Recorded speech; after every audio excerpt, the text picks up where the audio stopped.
Hiningi ang listahan ng media na nag-cover sa nangyaring gulo sa Senado noong May 13 bilang bahagi ng kanilang gagawing investigasyon. NBI iginiit na pwedeng magpositibo sa paraffin test kahit hindi nagpaputok ng baril. Questionableng flood control project sa Davao City pinaiimbestigahan sa Ombudsman. Pulong ni US President Donald Trump at Chinese President Xi Jinping mahalagang bagay para sa kapayapaan ayon kay Pangulong Ferdinand Marcos Jr. At planong muling pag-atake sa Iran ipinagpaliban ni US President Donald Trump. At Walang nangyaring pagpapalit ng liderato sa Senado kahapon. Ito ay taliwas sa mga naging maugong na usap-usapan na muling papalitan si Senator Alan Peter Cayetano bilang Senate President 8 araw lamang matapos palitan ang dating SP na si Senator Tito Soto. Para kay Senator Cayetano, bagamat hindi niya kontrolado ang mga mangyayari, tuloy lang ang kanilang trabaho sa Senado. First, only to God's grace. Okay, so the 2 weeks na binubuo ito and they were asking me, na-expect na yung ibang pressure. Okay. Pero I have to admit, grabe yung pressure.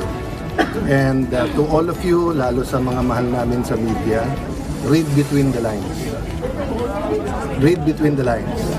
Any pressure, negative or positive, please read between the lines. What pressure? Pressure na kumala. Manipis talaga, kaya grabe yung pang-intriga, grabe yung pakiusapan. May attempt kanina dun sa committees. Having said that, we're all professionals and I don't blame the minority. Basta dun lang tayo sa tama pare-pareho, we're willing to work with you.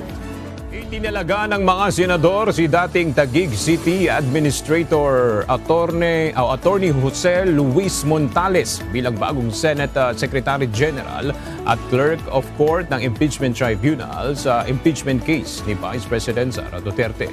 Pinalitan ni Montales ang nagbitiw na dating Secretary General na si Mark Leandro Mendoza. Si Montales ay taga-Oriental Mindoro at nakapagtapos ng abogasya sa University of the Philippines. Matagal na rin siyang nakasama ni Senate President Alan Peter Cayetano bilang Undersecretary sa Department of Foreign Affairs at Secretary General ng House of Representatives nang siya ay naging House Speaker. Matapos na nangyaring pagpapaputok ng baril sa loob ng Senado noong May 13 ng gabi, naaresto ng mga tauhan ng Office of the Senate Sergeant-at-Arms ang NBI volunteer na si alias Mel Oragon. Nakalaunan ay nagpositibo sa paraffin test na ginawa ng PNP Forensic Group. Pero ayon kay NBI Director Matt Tibag, maaari pa rin anyang magpositibo sa paraffin test si alias Mel Oragon dahil sa una ay ang lokasyon kung saan ito dinala matapos itong maaresto. But ito ngayon, nakita ko when he was arrested from GSIS, dinala siya sa Senate grounds, sa second floor, idinapa siya kung saan mismo nagpaputok ng baril yung mga usaa. Ando doon, may video eh.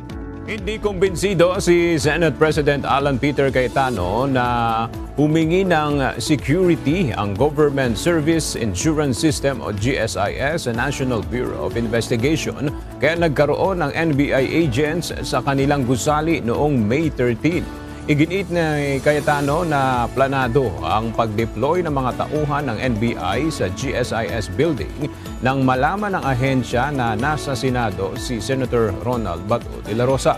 Dagdag pa nito, dapat patunayan ng NBI na nagkataon lang ang deployment ng kanilang agents sa Senado at GSIS nang mangyari ang gulo noong nakaraang Miyerkules ng gabi. Pag ni-reverse engineer namin, plinano talaga nila na pakita sa Senate na ganyan ha. Sige, may numero kayo, nandiyan si Bato, ganyan ha. Papaligiran naman namin kayo ng mga armado. Senator Gringo Nason said it best. Diba? If you are where you're not supposed to be at armado ka, what do you expect will happen? Kinuwestiyon ni Senate President Alan Peter Cayetano ang naging pahayag ng Philippine National Police na bawal ang warning shots alinsunod sa police operational procedures. Tanong ni Cayetano, papaano kung sakaling mangyari ang kahalintulad na insidente sa Malacanang o Korte Suprema, masababaan niya ang mag-warning shot. Pati ang PNP yung general na yon, napakadelikado nung sinasabi niya. Parang niyang tinatanggalan ng depensa ang Malacanang at saka ang Supreme Court sa pinagsasabi niya. So ang pakiusap ko, we're being deliberate, we're being prudent. Ingat kayo mga law enforcers kasi yung sinabi nyo, babalik din sa inyo. Yung time na kailangan nyo ng suporta dahil dinidepensa nyo yung bansa, binigay namin. So now na may dumepensa sa Senado, mag-ingat-ingat kahit inutusan kayo. Kaugnay nito, ipinagtanggol ni SP Cayetano ang ginawang pag-warning shot ni Acting Senate Sergeant at Arms, Mau Aplasca, dahil ito anya ay hiningi ng pagkakataon. Pilipinas pa rin si Senator Ronald Bato de la Rosa. Ito ang tiniyak ni Senator Robin Padilla, bagamat inamin nito na hindi niya alam ang eksaktong kinaroroonan ni Senator de la Rosa sa kasalukuyan.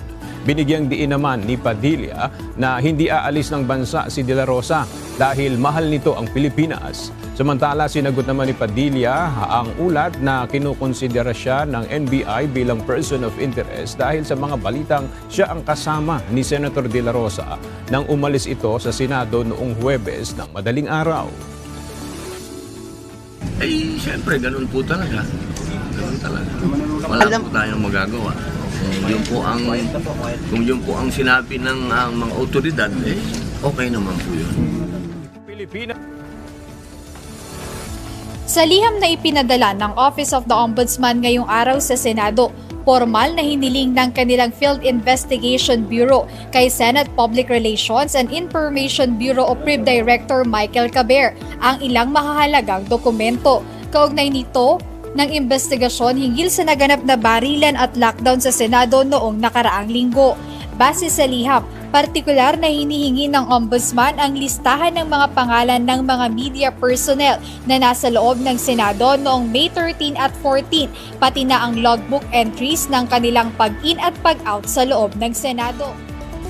Matapos formal na maorganisa ang impeachment court kahapon May 18, inaasahan na ngayon ang mga susunod na legal na hakbang laban kay Vice President Sara Duterte. Kabilang dito ang pagpapadala ng writ of summons o formal na sulat mula sa korte patungo sa pangalawang pangulo. Bibigyan ng Vice-Presidente ng 10 araw mula sa pagkatanggap ng summons upang maghain ng kanyang formal na sagot sa mga paratang na nakapaloob sa Articles of Impeachment na ipinadala ng House of Representatives. Habang mayroon namang 5 araw ang House Prosecution Panel para magsumite ng kanilang tugon o reply rito. Sa katunayan, hindi inalis ni Presiding Officer Senator Alan Peter Cayetano ang posibilidad na formal na magsimula ang trial sa pagtatapos pa mismo ng regular na session ng Senado o sa Sine-J adjournment. So mangyayari nito, medyo ilang linggo pa bago mangyari yan yung nakaroon na araw-araw na. Bakit? Kasi may 10 days pa para sumagot ang Vice President, tapos 5 days pa, tapos pre-trial pa. So yung actual na trial, malamang yan, tatama yan naka-break, so malamang yan, maka-araw-araw kami, pero may committee hearings. Base sa Rules of Procedure on Impeachment Trials ng Senado, karaniwang nagsisimula ang paglilitis sa ganap na 2:00 ng hapon araw-araw, maliban sa Sabado, Linggo at mga holiday, hanggang sa magkaroon ng pinal na hatol. May total overlapping. No? May mga kontrata na nag-overlap. Merong short changing, ibig sabihin ang pondo ay para sa ganito kahaba pero mas maikli yung dineliver.